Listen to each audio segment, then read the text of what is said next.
Shannon, you were singing a moment ago, Swimming to the Other Side, which reminded me, I've been away. I've been in Montana and Colorado. I had the chance to do some fishing, some fly fishing in particular. And that song, Swimming to the Other Side, reminded me that the first day when I got in the river, I have some new waders and some new boots, and I had all my equipment on, and I'm out there, I'm ready to catch some fish. I've been waiting for this for a long time. We almost didn't go on the trip because we were, with the virus and everything, we weren't sure if it was safe, but we decided because we were going to be in the outdoors almost the whole time that we felt like we could do it. I was glad. I got out there. I was eager. Got my rod and my reel and my vest on with all kinds of equipment, and I wade out there. And within minutes, first few minutes of this trip, I get in over, too high. I can't handle the current, and I get swept, and I'm now trying to swim to the other side with this rapid current with one hand, and because I got my reel and my rod, and I'm getting soaking wet, and I finally make it to the other side. I'm completely out of breath because first the altitude, let alone trying to swim against the current or to the side of the current, and then also just being somewhat panicked, to be honest, I wasn't sure what was going to happen to me. So I got over there and I was just leaning over on my knees and drenched. I had to let the water out of my waders. Anyway, I got an experience of swimming to the other side. And I want to use this fly fishing experience to talk a little bit about what's needed and what's going on in our times. Because there are a lot of currents that are trying to pull us in different directions, away from our own footing and away from our own center and our own focus. And I think it's a good metaphor. Now, I will preface that by saying that someone was asking me in the coffee hour before the service, which we do on Zoom every Sunday, and if you haven't come on to the coffee hour, I think you'll enjoy it. It's a great conversation with wonderful people. Someone was saying, how many fish did you catch? How big were they? And of course, I gave an answer, but I'll be honest with you that fishermen are famous for lying. They don't tell the truth. It's one of the things I've often said to people about why we can't take the New Testament literally, because they were all fishermen. All the people that Jesus, followed Jesus, most of them were fishermen. So that it's full of lies. So I like to joke about that. But honestly, today, what I realized when I got away from everything that I'm doing here, because I'm in the midst of it as a minister with the people who are coming down with the virus, people who are dying from the virus, the protests that are happening, all of it, it weighs heavily. And I realize that we have to take shifts. We all need to take our shift in this protest and in this moment of change, whether it's healthcare or providing meals for people or whatever we're doing. We can't do it all the time, nonstop. It gets tiring. We need to count on each other and take our shift. So as I got out there, I realized there's a lot of grief with all this change. Change brings grief because there's so many unknowns. I've never been fearful of an election, a presidential election, in my entire life. But I find myself having some fear around this, the lead up to and the election and what's going to happen after the election.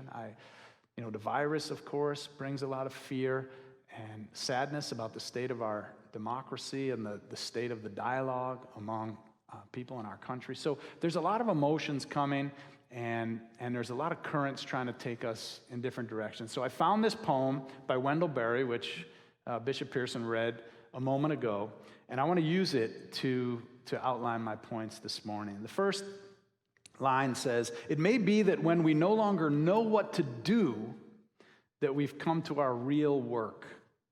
Have you ever been in a place where you weren't sure what to do? If so, I hope you'll put a comment in the stream and let me know and let us know about a moment like that in your life, because it's nice to share those things. But I normally know what to do. I know how to get out of bed in the morning. I know how to make coffee, make breakfast. I know how to get to work. I know how to open my computer. When I'm doing the things that I know how to do, I can almost be on autopilot.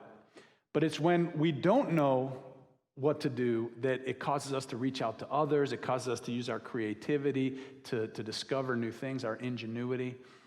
And so what I wanted to talk about on this point was the emotions that come up when we're in times like this where we're not sure what to do. We're not exactly sure what's coming next. There's a lot of emotions that come in. Our tendency is to push them away, to try to ignore them, to try to mask them with alcohol, drugs, other activities. And I'm inspired by a podcast I heard from the Insight meditation teacher, Tara Brach, who I adore. And she's got great podcasts, great learning from Buddhism. She tells a story about the Buddha, which is called Making Tea for Mara. And Mara is the personification in Buddhism of all the things that block somebody from enlightenment, that keep us from having a fulfilling life, to our own fulfillment, our own wholeness and satisfaction. So Mara is like the embodiment, as if it were a person, our frustrations, our anger, our fears. And so the way the story goes is that the Buddha, even after enlightenment, continued to be faced with frustration, anger, sadness, and other kinds of temptations and other things. And so he would say that it was Mara. Mara was visiting, and so he would set out a cup of tea and a pillow and welcome Mara and say, Mara, come, let's have a conversation. And then they would talk for a while and have tea, and then Mara would get up and leave. And Tara Brach talks about this and says, when we're feeling an emotion, instead of pushing it away, instead of trying to avoid it, what we need to do is name it and sit with it and try to see what it's trying to teach us or tell us. Have a conversation with it. Because eventually, then it will go, but we can learn and be transformed in the process. Emotions are like the clouds. They're always moving. They sometimes look stuck or feel stuck, but they're always moving, and they always move away and move off. And so, but when we push them away or we ignore them, they keep coming back because they want our attention. They're trying to tell us something. And so having tea, making tea for Mara. I also realize that in times like this, there are parts of ourselves that we don't like very much, that we don't want to admit or see or look at, that sometimes emerge.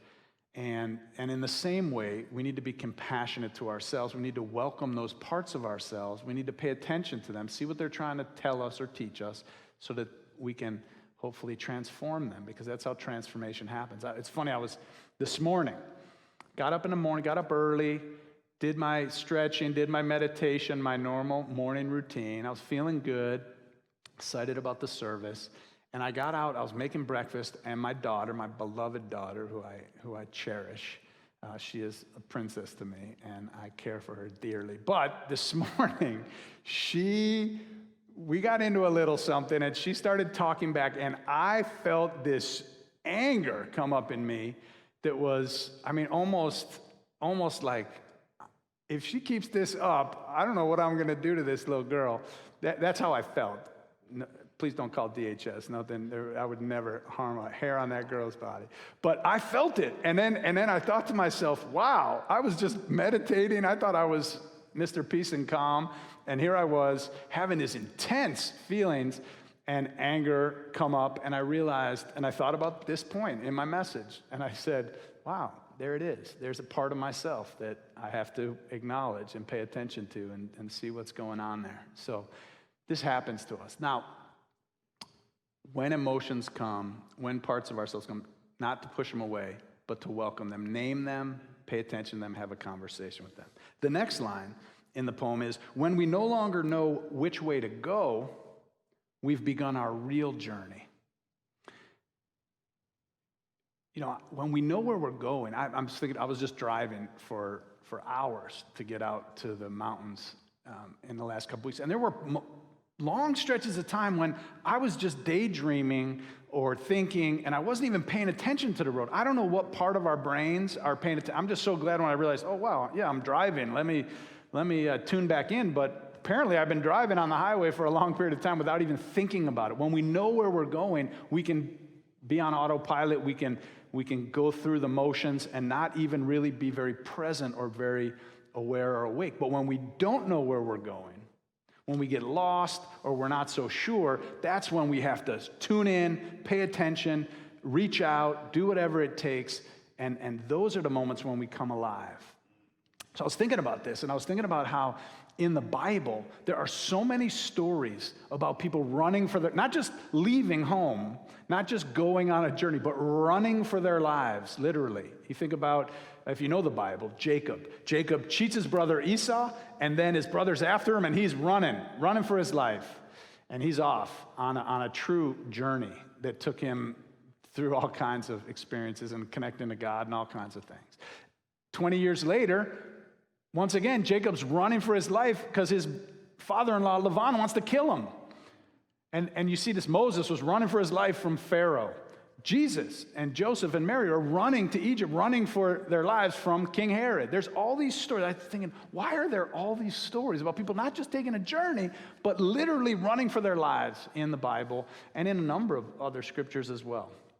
Well, Rabbi Alan Liu wrote about this, and he said, the thing is that when we are just know where we're going, we're on autopilot, we're kind of in our comfort zone, just doing the things that we always do, our own routines, there's parts of us that are dormant, dead, not alive, not awake. But when we get to those places where we don't know, and we realize we don't know, parts of us have to wake up. Capacities within us come alive.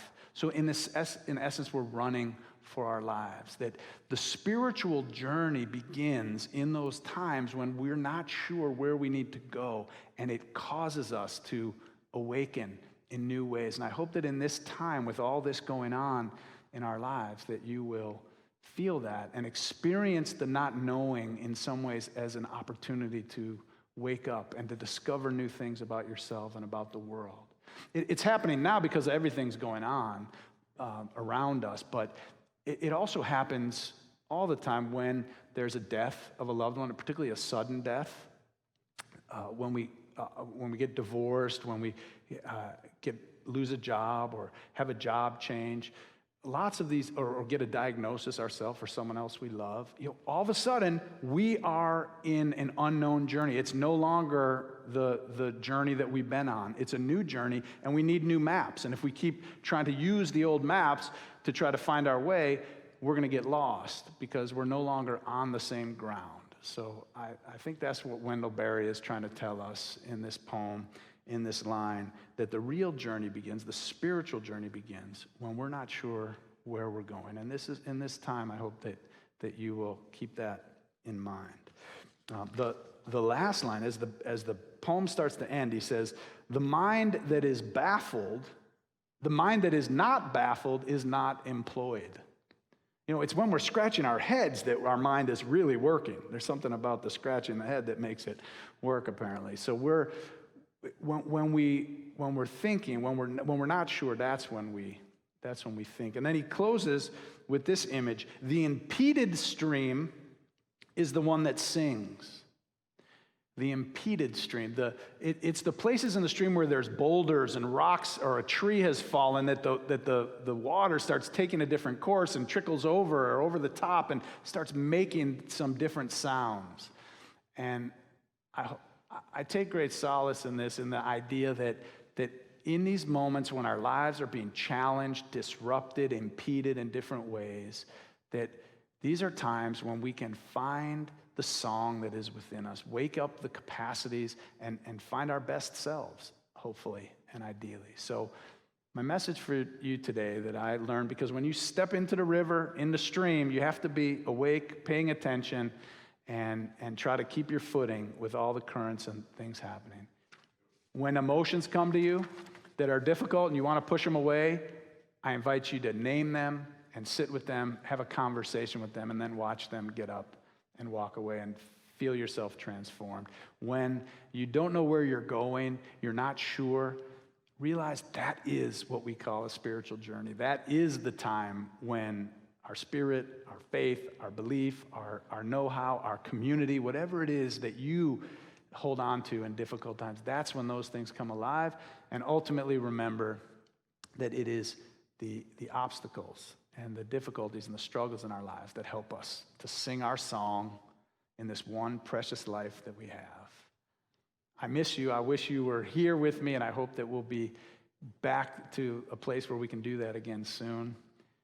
I love you, And it's not the same without you here, but I'm so glad that you tune in and that you stay connected in this way.